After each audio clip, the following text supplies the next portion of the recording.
What's going on, guys? Austin here, and in this video, we're going to be taking a look at 5-Minute Fantasies Week 14, booming and busting wide receivers. My start of the week, I'm going to say, is going to be Tyreek Hill. Tyreek Hill is the fastest wide receiver on the fastest team in the NFL, and although he's going up against New England, New England's biggest problem in terms of defensively on wide receivers is covering speed.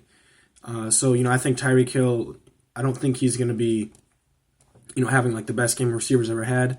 But, don't be worried to start him. I know New England's been great against the pass, but Tyreek Hill shouldn't have any problem. I'm going to say start Odell Beckham against Cincinnati. Cincinnati really doesn't have a great number one shutdown corner. They have a decent pass rush, but I don't think that they're going to have the same game that they had last week against the Jets. So look for Odell Beckham to be a big part of the game plan for the Cleveland Browns this week. I'm going to say start Marvin Jones.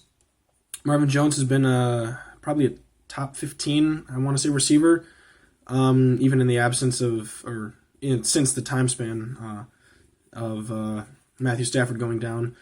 I think he has maybe 3 touchdowns in 4 weeks, about 250 yards, something like that, on about 20 receptions. So, look for him to have a good game against Minnesota, against the Minnesota defense who, have been giving up a lot of yards and a lot of points to opposing wide receivers.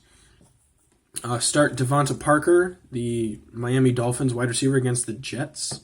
The Jets really don't have a great secondary aside from Jamal Adams.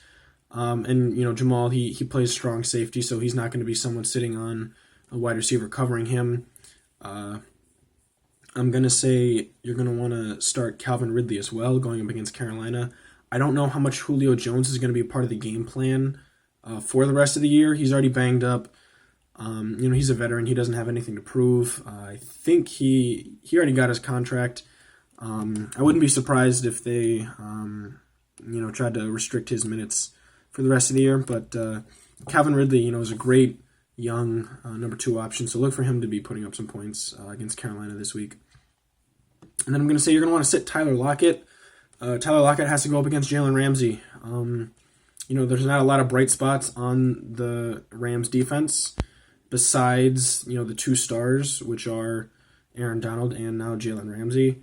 So look for Tyler Lockett to get shut down this week against the Rams. I think that the Rams' game plan is basically going to be stack the box, slow down Tyler Lockett, and hope Russell doesn't make some magic. I'm going to say sit Marquise Brown against the Buffalo Bills. Tre'Davious White, the cornerback out of LSU, that's on the Buffalo Bills. He's been fantastic. I think at least through 10 weeks, the Bills hadn't allowed any single 100-yard receiver in any game. That's a great stat no matter who you're going up against because it's the NFL and everybody's a pro. But definitely look for Marquise Brown to get slowed down. And then the same thing for the Brown on the other side of the field, John Brown. For the Buffalo Bills going up against the Baltimore Ravens, of course he has to face Marcus Peters, who has been playing the best football of his career, at least since the early days in Kansas City. Look for him to definitely get slowed down. I'm going to say sit Robert Woods against Seattle. Seattle knows how to game plan, especially when they start playing zone. They know how to game plan to cover like most wide receivers. They don't normally press man-to-man, which I think Robert Woods might be able to win some of those matchups. He's a big wide body, but in some of these zone reads, him and Jared Goff, they're not really that at least connected together. They don't have that great chemistry, so I'd be careful about starting him. Even though he had that great game against who did the Rams play? I can't remember. I know he had a good game last week, but I don't think that's gonna really keep up. And then I'm gonna say sit Tyler Boyd going up against Cleveland. Their cornerback,